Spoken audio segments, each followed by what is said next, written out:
Hello, welcome to another Gemini Rogues video, and we have what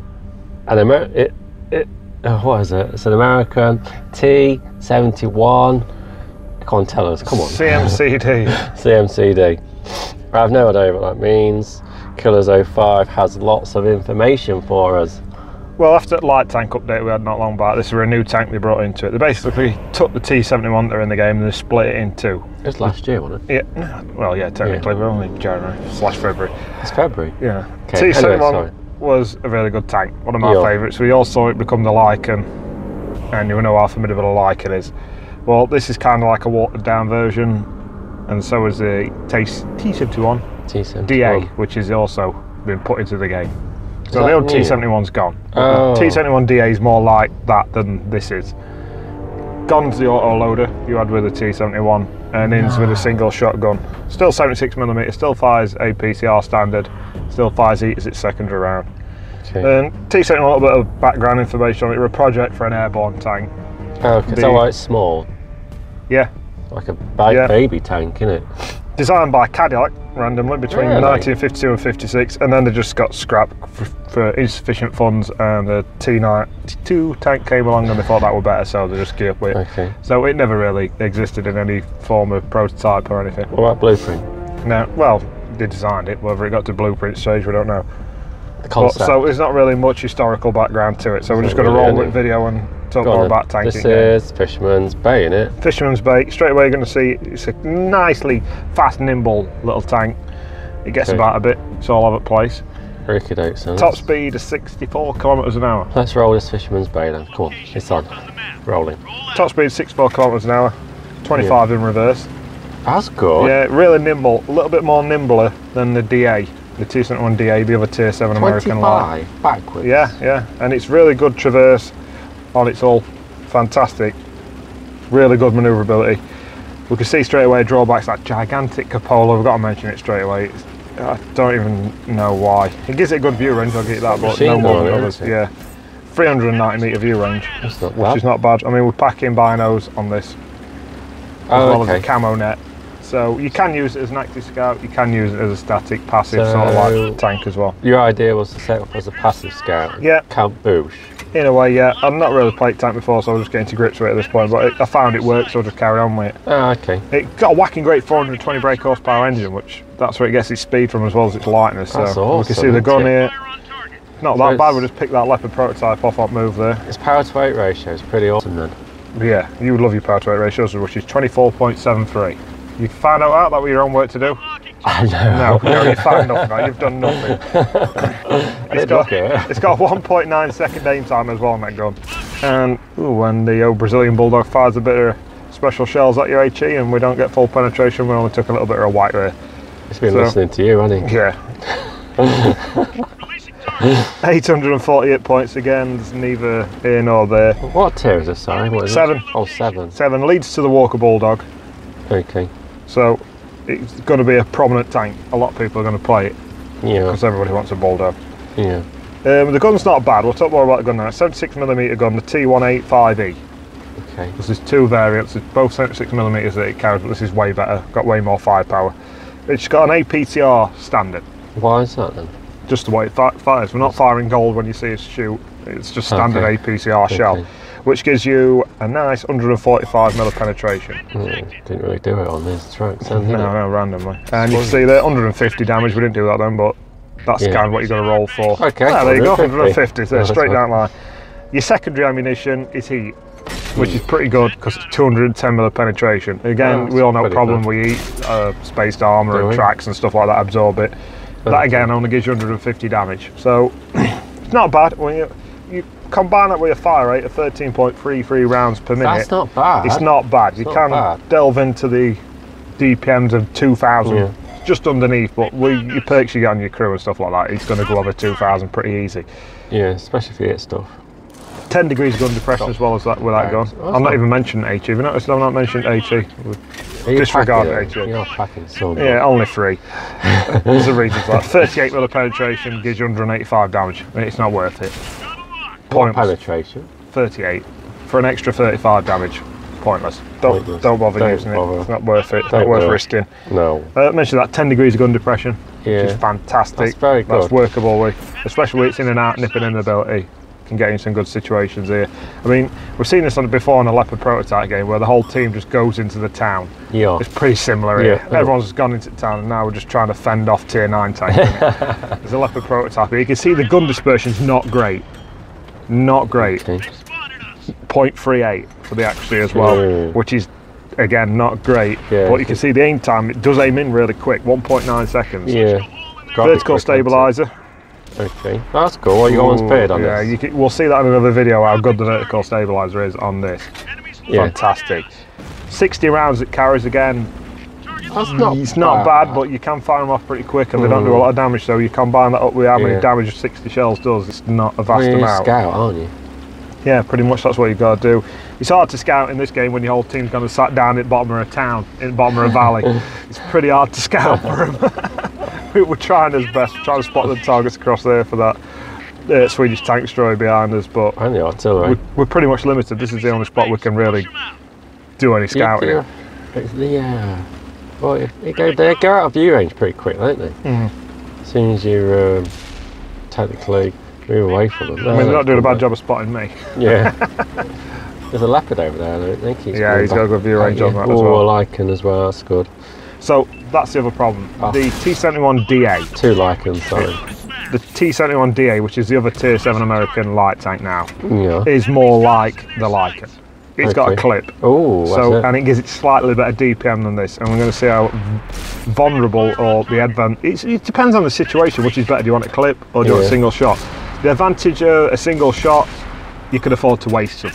Yeah. You're not worried about, oh, if I fire that, I'm going to have to wait 20 seconds for a reload. You can just fire it. You're going to have another one there pretty sharpish. So it's a little bit better for gun-go players like me, who just fire shots for the fun of it. In a Lycan, you kind of look after your shots. You kind of want to make them all count. It's 6, isn't it? 6 shots. Yeah, 6 shots in Lycan. Pretty the same with the DA. So it swings and roundabouts. In situations it depends. We took a shot there and we can see how quick that Lycan fires again. You're having a laugh. We thought we were small, but we weren't that small. And he's picked us off there. There's only him and an artillery piece. Like game's won. Left him in nipple. Oh, he's gone now. Yeah, he's gone. So you can see there, it's pretty potent.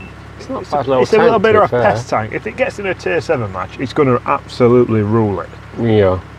Tier 8 games, it's still pretty formidable. 9s, depending on what it comes up against, it's going to struggle with the penetration. You might have to start using more eat rounds than you'd like. What would you say the preferred loadout is? Now with your equipment and stuff.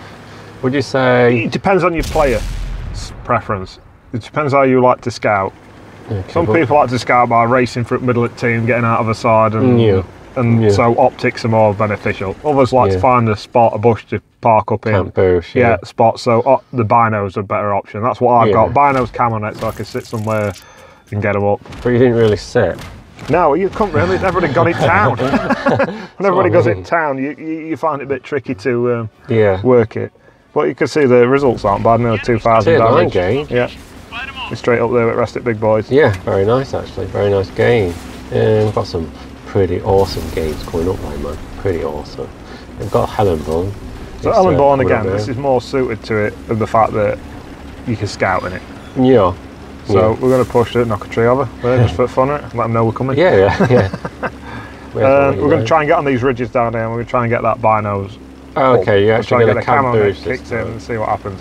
And just to prove that we can't always do it, a light tank's just going to come charging across field and spot us.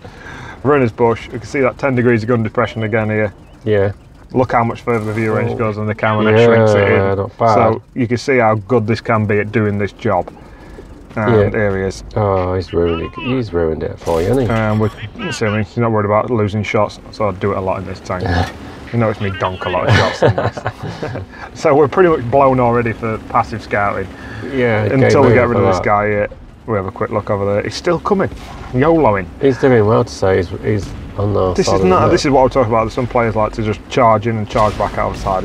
Cromwell's in trouble, man. It's not the best idea at all, this. Sometimes you come charging and you run into more than what you think you're going to bargain for. You've got to expect that though, when you can't far forward. That's game over. He spotted all them tanks, but look where he spotted us. Yeah.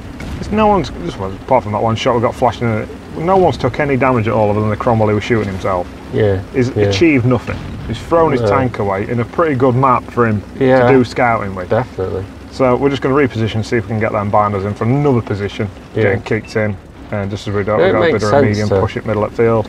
Why give your tank away so quickly? That's the thing. Tiger Pete, you can see that gun is pretty formidable. Except for them. Well, we're trying to get in turret, or track him.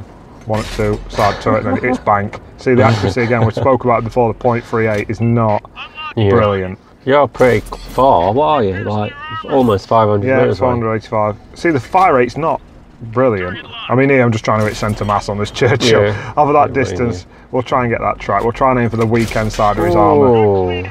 We know the right hand side's a bit further out. Yeah. Ooh, what was on there? Still can't track him. Aim for his turret. We're trying to aim for his turret. Goes over the top. See, this is the point. You can't really shoot over a distance. We finally get one in. Yeah, rolled quite nice. So it missed by 5. So the tank, in a way, is better up close and personal in your Cromwell style, as you call it. Is that? It's very good as a Cromwell. Yeah, it's very good as a Cromwell. Sweet Cromwell style. Everyone plays as a Cromwell. Very nice. You love Cromwells. Do people know how to play our style of Cromwell? We'll find that shortly. Yeah, they will soon. See again that accuracy over a distance is not great. I mean, we've just sat there with my spot target. Tracking shot. You can see the problem with this gun over a distance. It is not great. It is not great. It's more like suppressing fire. Yeah, it's more suited for circle strafing and stuff like that. Scouting itself is pretty good at, and then you can harass them with fire like this, but don't expect great results. Oh, okay. If you know what I mean. Yeah. And I like this bit. Just, oh wait, I'm going to drive. Wait there. Hang on. No, I will shoot you. Then I'm going to get to cover. And he's got a bit of a stiffy on for us, and it's cost him his tank. You baited him over by showing him your backside. Soft shot. Ooh, that was close. And there we go again, another little point at tank. It's very small and very hard to hit, as we've seen a few times in this video, with a few shots splashing here, there, and everywhere, but toppers into ground near us. It's a little bit smaller than the T71 DA, the other tier 7. And it's got a slightly higher profile though, and with that ridiculous cupola on top, makes it quite.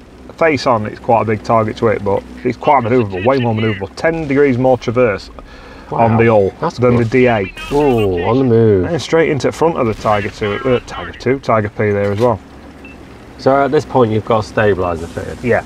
And we're going to see that coming up here in a minute. Okay, why do you do something good? It's just, you'll see the accuracy of the gun when you're driving, which makes no sense at all. By the fact we've seen how bad it is when you sat stationary. Oh yes, I understand. You're saying you actually do something now? Yeah, we're going to get going now. Sweet. There you go. Oh, you go. Look at that. Nice roll as well. Sorry how accurate his gun were back to us. Yeah. Pop again, another one in, and see how far off he is, and then it just keeps. It never lets you down really. It's pretty good at doing this. We get a little bit too close here. We should have kept that circle out. That time, and we close it in at the wrong point, and he gets one in. And then we ran him to death randomly. Nice. Don't advise you to do that.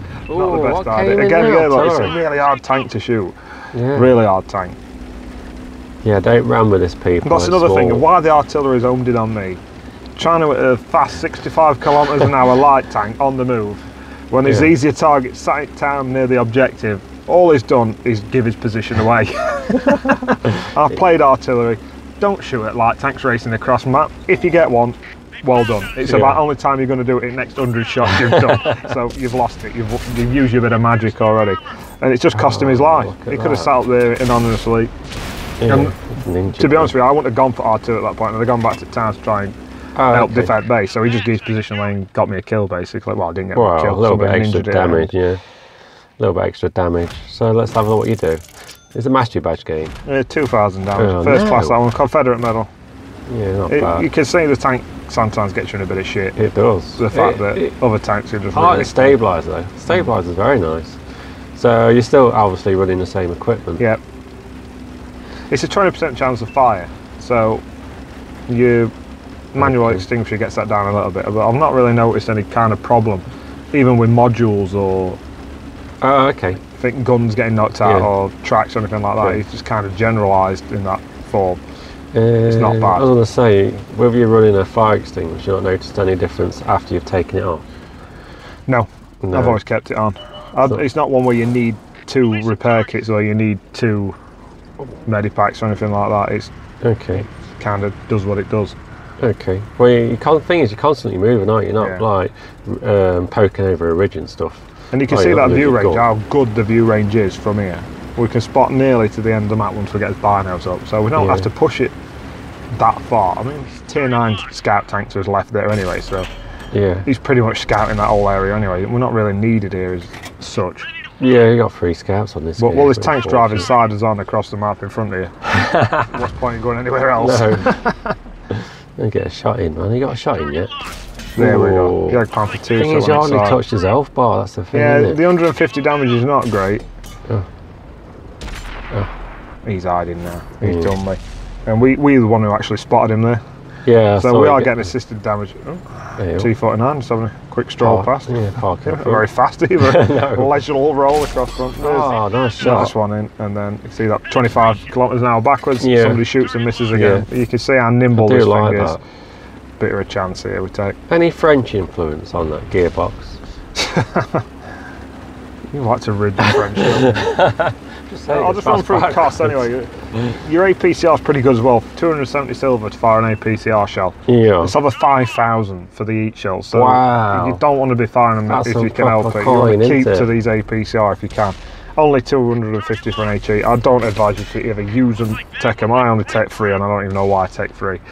Because only for little scenarios like you need to reset a cap and there's something really strong in there and you just need to shoot it and hit it at centre mass and hope that you do a bit of damage. You do 3 or 4, it's enough to reset it. That's pretty much the only reason I'll take HE. Okay. Not to actually try and destroy anything? Or... No, it's pointless. Then we're going to try and get this tracking shot on this Jag Panther 2. Do you get it? I'm aiming for it. Yeah, we got it. Tracking shot. Can we keep him there? Could do with keeping him there. Yeah, got him again. Right. He's there. He picks off a good shot there. We're spotted, but I'm hoping now that our fire rate and team's fire rate is going to just enough to finish him off and he's gone. He had proper gun on that as well. I took a big whack for that. But get rid of a blooming Jag Panther 2 out of the game, it's always advantageous. Yeah, definitely. And we're still spotted here. Whoa! Another shot flashing past.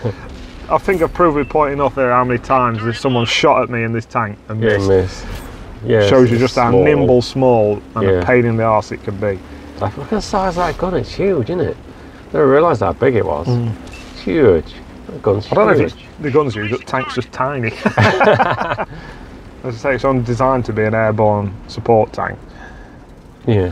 I mean, it's got 65 degrees of traverse on the hull, that's how quick it can spin on its axis. So, how many crew has it got? I think it's a 3-man crew, I'm not 100% sure on that. Might be 3 being airborne. Yeah, it looks like 4. Oh, it'll be 4 on here. Oh, we'll see. Oh, historically I thought you were talking. Oh, either. Yeah. So you don't know? No. No. Oh well. So what else can you tell us about this tank then, while we're watching you do stuff? We're going to start on one problem here. Remember the type of corner you'd take in a Jag Panther? When you'd go around the corner and you'd try to stop and shoot and it'd just spin on itself. Oh, yes. This has similar problems. Yeah, it's too low. It don't like stopping. And we're going to see that here as we try and get this, I think it's an AT7. Yeah. We turn corner, we're locked on, try and get one into the side, and we're just going to spin on itself. And there we go, and it's just spun us back out. Yeah. I mean, we turned him round and got him killed, but not what we're after. So you could use that to your advantage because it does it a lot, doesn't it? But you've got to be careful. Just skid about on itself. Yeah. And we're going to take an LTTB on here. Sweet. Which is, the beautiful bit of skill with this M103 here. Tier 9, nice one. One into him. Duped him. A nice duke left and right shot. Nice. You can tell what ops were running at this point. The old famous tracking op. We'll try and get as much tracking damage as we can, and we could have shot him up backside repeatedly as well. We could have penned him early, but I wanted that assisted damage for tracking him, so we're going to keep him perma-track. Oh, he's nearly dead. Well, let's have a bit of damage himself. He wasn't even interested in you, was he? No. I think I would be. This LTTB, we're going to show manoeuvrability now of this tank, and the LTTB is not immobile by any stretch of the imagination. But let's see if we can outgun him. First shot with donkeys at floor. We can live with that. He's not really paying attention to you at the moment, is he? Now so one into the back of his turret. He spotted us now. And another one into him. Nice. He's swinging about, trying to find us. Shot floor himself. Let's get a bit of manoeuvring going. Another shot into him. Look how quick this thing turns. You can look like a mini roundabout. You can go around in it, and we finish him off. That. Yeah, it's very nice. And then, oh my god! Oh, don't get parked in front of that. We just want to try and take that road wheel off. We don't even damage it. We don't even damage it off. We finally damage it, but we don't take it off, and then he's facing us. No. So we have to have a bit of a runaway here. At this point, I noticed, oh my god, they're capping us out. So I have to leave the Ag Tiger alone, and we're going to nip off back to cap circle and see if we can't reset it. Yeah, you're doing pretty well. At this point, I don't know what the heavy tanks are to my left on our team. I don't know if it's a big Japanese heavy and he's going to take you 3 minutes to get back or anything, but times are ticking. So you're like a hero now? You go back and rescue it? No, not quite. Proper hero? No, pretty much heavies get there before me. Is it the game ends with you finishing both off? It's a T49 and an object. I think it's a 432 tier 9 medium. What, you're taking both on and finishing? No, you've seen there that he's chatting. He's looking at me. He's got 2 heavies on him and he's looking at me, and we get away with it. All he does is damage his tracks. I'll get that tracking shot in him again. Take his tracks off. I don't want to risk it with him now. No, you don't need to. Depends if he rolls well with his shot, it could potentially kill him. He's got to roll really well, like, but you as far as you can go for him, because his turret doesn't turn all the way around. No, the old frying pan. Yeah. We just put one back into T49. Even on the T49's health bar, you hardly even notice it move. So little is the damage. We'll go back, try and get this saucepan again. Look how quick it spins on its axis. It's quite nice, actually. Yeah, it's a really nice manoeuvring tank. Is this more manoeuvrable than the Tier 7 Lycan, or is it about the same? Pretty similar. This probably got a bit of edge on it. If we're still tracking him, he still looks at us. All them tanks around him, he's still trying to shoot us. But we got a fair bit of tracking assistance. Yeah, you can tell Op we're running at this point. No, he did nice, very nice. But if I was summing up the T71, what were you going to be in the like 10 the CMCD, we've got 2,000 assistant damage. Hey, a mastery badge. Nice one. You can get way better results than what I've got in these videos, innit? Way better. Yeah, we know this. Yeah. What are you saying? But you can get better games. You can do way more damage than what I did. They were just a quick example I've done in one. Like joking. Yeah, in one night. A lot better than that. Thanks. Go on then, round it up for us quickly. Right. Let's not bore the viewer. It's tiny, so it's hard to shoot. Yeah, you did dodge quite a few shots actually. It's not got a clip, so you're not scared of firing off a shot every now and then. That's good. It's a pretty fast reload. You're just not scared of losing one. You can chance your arm more in this than when you've got a clip. Fires APCR standard, and it's got a secondary heat shells if you need them. But remember, they are a little bit expensive. 5,000. Plus 5,600, I think they are. It's manoeuvrable as well. It can swing around, even more manoeuvrable than the T71 DA, the other Tier 7 American tank. And you're going to play the lock because it leads to Bulldog. Only thing that lets it down, you saw the accuracy of the gun over a distance can be a bit of an issue, but stabilisers moving, it's fantastic at shooting down. It's got no autoloaders, so some people might not like it for that fact. They might prefer the autoloader. I like it actually. And the other thing, it's tall, and that stupid cupola on top makes coming over a ridgeline pretty much impossible. I do like playing the Lycan with the autoloader, but it's a completely different way of playing because you've got to disappear for 20 seconds. Even though they're both T71s, the CMCD and the DA play completely different play styles. That disappearing for 20 seconds can change your game, really it can. But any good tips on this one? No, there's no real tips to you. Play it how you feel it suits your game. If you like it passive, put them binos on the camera. If you like it active, chuck optics on. I think I prefer optics because you weren't really at a stage. I never really got a chance to in that game. I mean, the Tier 9 game, we had T49 sat next to us who were spotting everything we were. And then the first game, Fisherman's Bay, everybody went into town. There was no one to spot for. I mean, on an average, looking at those games, I would go optics because if you're going to land in Tier 9 games more often than not, you're going to keep moving, aren't you? Keep moving, keep avoiding. So really, your optics are fully there all the time, aren't they? I think I'd go optics. Anyway, that's just my opinion. Everyone's different. I know you'd always disagree with me anyway, but never mind. I think that's it then, isn't it, Killers 05? You played those games very nicely to demonstrate, and not much more to say. Thank you very much for watching. Don't forget, if you please, share and like and comment. It would be great. It'd be nice to see comments and sharing. Anyway, laters.